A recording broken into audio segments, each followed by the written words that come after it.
चलिए आइए अब हम लोग पढ़ते हैं इंश्योरेंस, जिसको हिंदी में बीमा कहते हैं। You know that every business faces a variety of risk. आप जानते हैं कि व्यवसाय में अनेक प्रकार की जोखिम होती हैं।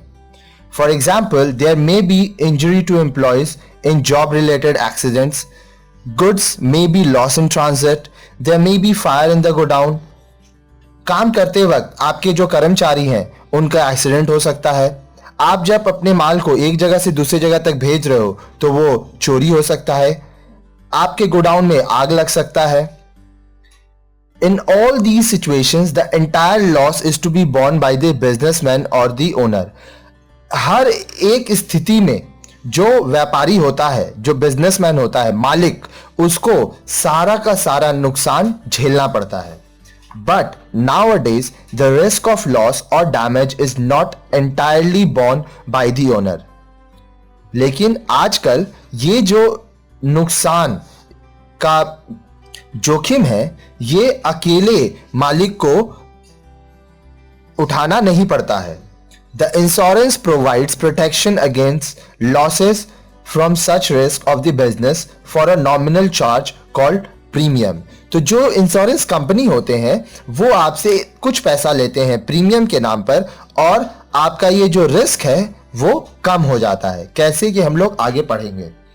In other words, it helps the business in recovering losses which may arise due to various happening in the course of business, partly or fully from the insurance company. इसको दूसरे शब्दों में कहा जा सकता है कि आपका जो इंश्योरेंस कंपनी होता है, या तो कुछ हिस्सा या तो पूरा आपका जो लॉस हुआ है वो आपको देगा। Before discussing in detail about insurance, let's first have a brief idea about the business risk and their nature and insurability. हम लोग अभी बिजनेस रिस्क के बारे में पढ़ेंगे।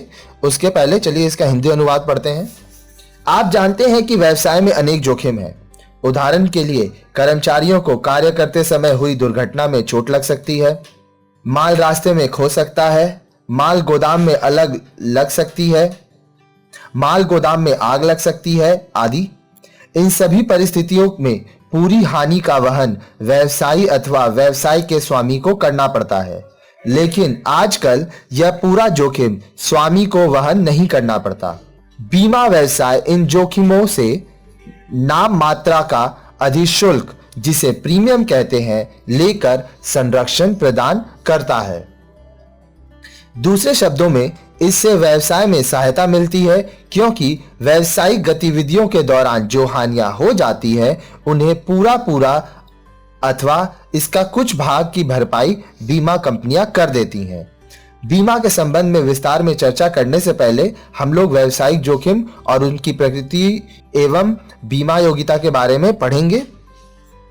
Risk is the possibility of loss और damage due to factors over which we have little और no control. जोखिम हानि अथवा क्षति की उस संभावना को कहते हैं जो उन कारणों से होती है जिन पर हमारा बहुत कम या बिल्कुल नियंत्रण नहीं होता। Similarly, business risk refers to the possibility of loss or damage on the happening of certain events which are beyond one's control. इसी प्रकार व्यावसायिक जोखिम का आशय उन हानि अथवा क्षति की संभावना से है जो ऐसे कारणों से हो सकती है जिन पर किसी का नियंत्रण ना हो। जो बिजनेसमैन है वो सारा रिस्क, सारा जोखिम खुद से संभाल नहीं सकता। कुछ चीज ऐसा होगा जिस पर उसका कोई भी नियंत्रण, कंट्रोल नहीं होगा। For example, while goods are transported from one place to another, there may be an accident causing damage or loss of goods. उदाहरण के लिए, वस्तुओं को एक स्थान से दूसरे स्थान ले जाते हुए किसी दुर्घटना से वस्तुओं को क्षति पहुंच सकती है अथवा उनकी हानि हो सकती है।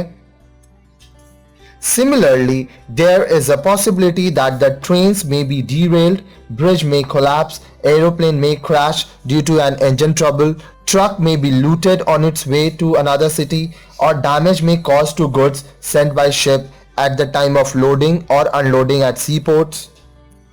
इसी प्रकार से हो सकता है कि गाड़ी पटरी से उतर जाए या पुल टूट जाए इंजन की खराबी से। जहाज में माल का लदान करने अथवा उतारने पर वस्तुओं को किसी भी कारण से क्षति पहुंच सकती है।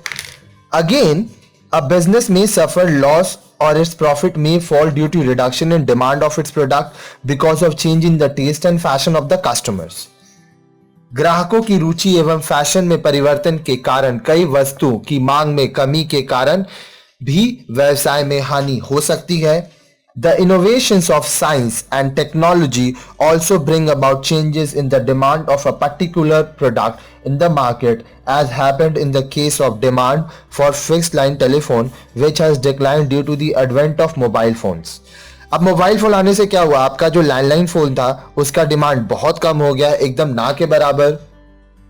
तो वैज्ञानिक तकनीक के फलस्वरूप उत्पाद की मांग में परिवर्तन लाभ में कमी लाते हैं, जैसे कि तार वाले टेलीफोन की मांग में मोबाइल फोन के आगमन के कारण कमी आई है. The change in the government policy, tax rates, interest rate etcetera may also affect the earnings of a business.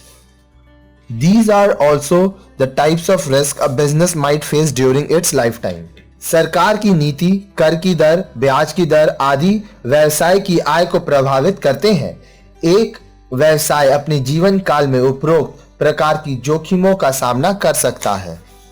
Now the question arises as to whether all these risks are covered by insurance. अब प्रश्न यह उठता है कि क्या इन सभी जोखिमों का बीमा हो सकता है? The answer is no. इसका उत्तर है नहीं. All types of business risk are not covered by insurance. सभी प्रकार के जोखिमों का बीमा नहीं होता. Some of the risks discussed above are insurable while others are non-insurable. ऊपर जितने जोखिमों का वर्णन किया गया है उनमें से कुछ का बीमा हो सकता है, अन्य का नहीं. To be specific, the risk of loss due to fire, theft, earthquake, flood, etc. can be insured on payment of a nominal amount. These are called insurable risk. यदि हम अधिक स्पष्टता से कहें तो केवल अग्नि से हानि होने वाली हानि, चोरी, भूकंप, बाढ़ आदि कुछ ऐसे जोखिम हैं जिनका मामूली अधिशुल्क अथवा प्रीमियम का भुगतान कर बीमा कराया जा सकता है. इन्हें बीमा योग्य जोखिम कहते हैं. But risk of loss on account of decline in demand of a product due to change in fashion, introduction of new products in the market or change of policy of the government cannot be insured. These are called non-insurable risks. The non-insurable risks are to be fully borne by the businessman. लेकिन fashion में परिवर्तन, बाजार में नए उत्पाद आने अथवा सरकार की नीति में परिवर्तन के कारण मांग में कमी होने वाली हानि के जोखिम का बीमा नहीं हो सकता है. इन्हें गैर बीमा योग्य जोखिम कहते हैं. गैर बीमा योग्य जोखिम पूरी तरह व्यवसायी द्वारा ही उठाई जाती है.